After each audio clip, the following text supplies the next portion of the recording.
دوستو، کتابوں کے اندر کافر کی ذلت اور گناہگار کی جب فرشتے روح نکالتے ہیں اس کی تکلیف کا ذکر کیا گیا ہے۔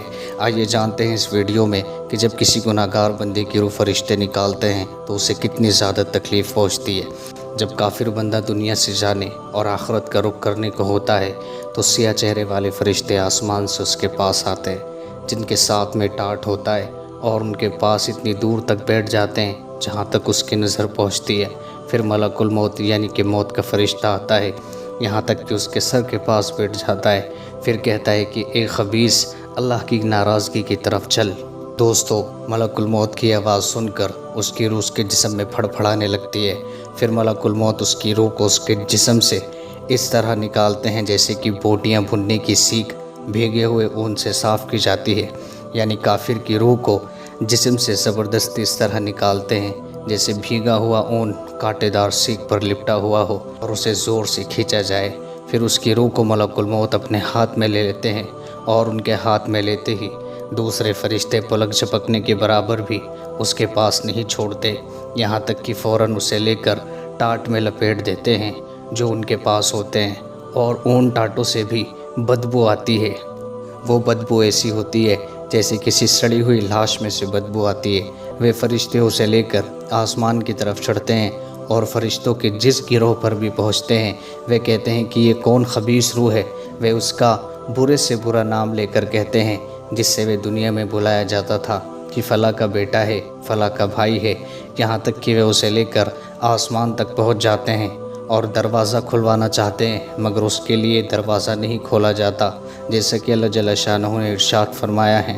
ایسے لوگوں کے لیے قرآن کہتا ہے، جس کا ترجمہ ہے کہ ان کے لیے آسمان کے دروازے نہ کھولے جائیں گے اور نہ وہ کبھی جنت میں داخل ہوں گے جب تک کہ اونٹ سوئی کے ناکے میں نہ چلی جائے، اور اونٹ سوئی کے ناکے میں کبھی نہیں جا سکتی۔ پھر اللہ تعالیٰ فرماتے ہیں کہ اس کو سجین کی کتاب برے اعمال نامے کے دفتر میں لکھ دو جو سب سے نیچے زمین میں ہے۔ چنانچہ اس کی روح وہاں سے پھینک دی جاتی ہے۔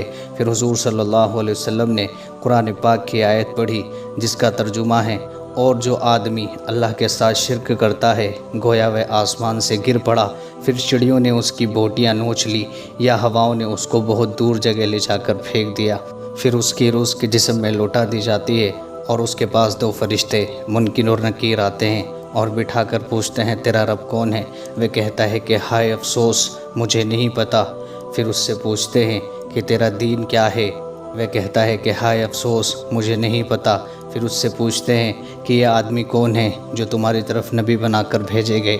وہ کہتا ہے کہ ہائے افسوس، مجھے نہیں پتہ۔ جب یہ سوال اور جواب ہو چکے ہوتے ہیں تو آسمان سے ایک آواز دینے والا آواز دیتا ہے کہ اس نے جھوٹ کہا، اس کے نیچے آگ بچھا دو اور اس کے لیے دوزخ کا دروازہ کھول دو۔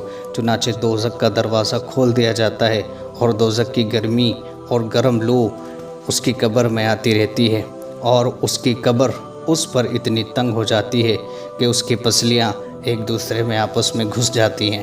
پھر اس کے پاس ایک آدمی آتا ہے جو بدصورت اور برے کپڑے پہنے ہوئے ہوتا ہے، اس کے جسم سے بری بدبو آتی ہے۔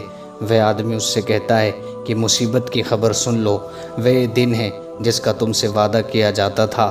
وہ کہتا ہے کہ تو کون ہے؟ سچ میں تیری شکل ایسی ہے کہ تو بری خبر سنائے۔ وہ کہتا ہے کہ میں تیرا برا عمل ہوں۔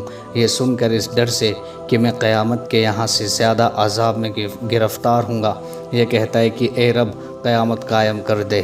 دوستو، یہ تو برے انسان کا حال ہے، کافی ذلت کی موت مرتا ہے گناہگار انسان۔ اگر آپ کو یہ جاننا ہے کہ نیک انسان کی روح کتنی آسانی کے ساتھ نکلتی ہے اور اللہ نے اس سے کیا کیا وعدے کیے ہیں، اور اس کی موت پر فرشتوں کا خوش ہونا، تو اسی چینل پر ہماری ایک اور ویڈیو آ گئی ہے، جا کر کے ضرور سنیے گا، اور ایسی اور اسلامک ویڈیوز کے لیے ہمارے چینل کو سبسکرائب ضرور کرنا، نہ جانے کون سی بات ہمیں عمل کی طرف کھڑا کر دے۔ جزاک اللہ۔